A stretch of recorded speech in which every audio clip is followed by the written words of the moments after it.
একটি ঘন জঙ্গলের হৃদয়ের গভীরে, যেখানে সবুজ শামিয়ানা সূর্যের আলোকে আটকে রেখেছিল, টারজান নামে একটি ছেলে বাস করত। জঙ্গলে তার বাবা মায়ের অভিযান যখন একটি দুঃখজনক মোড় নেয়, তখন শিশু হিসাবে অনাথ হওয়ার পরে তাকে গরিলাদের একটি উপজাতি দ্বারা লালন পালন করা হয়েছিল।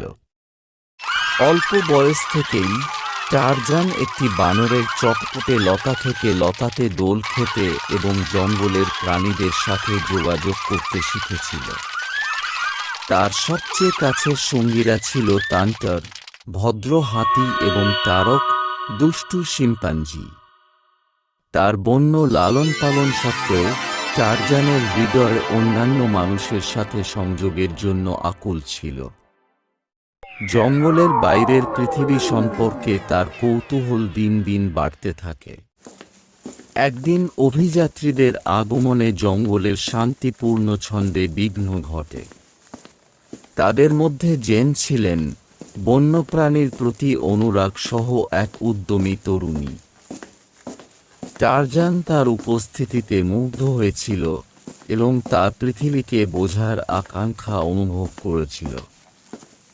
একাধিক এনকাউন্টারের মাধ্যমে টারজান এবং জেন একটি অসম্ভাব্য বন্ধন তৈরি করে, যা তাদের দুই জগতের মধ্যকার ব্যবধান দূর করে।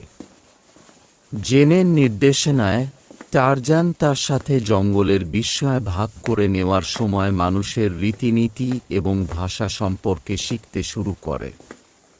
যাই হোক, তাদের নতুন বন্ধুত্ব ক্লেটনের আগমনের দ্বারা হুমকির সম্মুখীন হয়েছিল, একজন লোভী শিকারী যিনি নিজের লাভের জন্য জঙ্গলকে শোষণ করতে চেয়েছিলেন। টারজানের সাহায্যে জেন ও তার সঙ্গীরা ক্লেটনের পরিকল্পনা নস্যাৎ করে ও জঙ্গলকে ধ্বংসের হাত থেকে রক্ষা করে। শেষ পর্যন্ত টারজান একটি পছন্দের মুখোমুখি হয়েছিল, যে জীবন সে সবসময় জঙ্গলে জানত, এবং মানব জগতে জেনের সাথে একটি নতুন জীবনের সম্ভাবনা। ভারী হৃদয়ে তিনি শেষ পর্যন্ত তার শিখদের প্রতি সত্য থাকার এবং জঙ্গলে থাকার সিদ্ধান্ত নিয়েছিলেন, কিন্তু জেনের সাথে তার বন্ধন দৃঢ় ছিল। গাছের উপরে সূর্য অস্ত যাওয়ার সাথে সাথে টারজান ডালপালাগুলির মধ্যে লম্বা হয়ে দাঁড়িয়েছিল, জেনেছিল যে তার দুঃসাহসিক কাজ তাকে বাড়ি থেকে অনেক দূরে নিয়ে যেতে পারে। জঙ্গল সর্বদা তার সত্যিকারের বন্ধু হবে।